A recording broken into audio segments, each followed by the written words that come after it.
എന്താണ് ചെയ്യുന്നത്. അതുകൊണ്ട് തന്നെയാണ് ഉടമ്പടിയിൽ ചെല്ലുന്ന പ്രാർത്ഥനയല്ല ചെയ്യുന്ന പദ്ധതിയാണെന്ന് പറയുന്നത്. ഇതാണ് ഫസ്റ്റ്.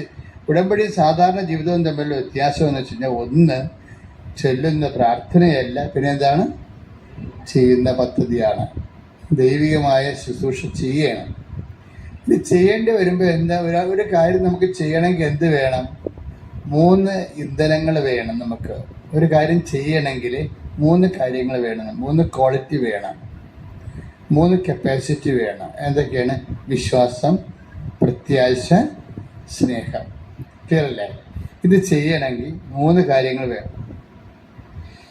സ്നേഹം ഉണ്ടോ നിങ്ങൾക്കെന്ന് ചോദിച്ചാൽ നിങ്ങൾ ഉടനെ വൈകാരിക സ്നേഹമെന്ന് പറയും. അതല്ല. ബൈബിളിലെ ദൈവസ്നേഹം എന്ന് പറഞ്ഞാൽ, ഇപ്പം നിങ്ങൾക്ക് കുമ്പസാരിക്കാൻ വരുമ്പോൾ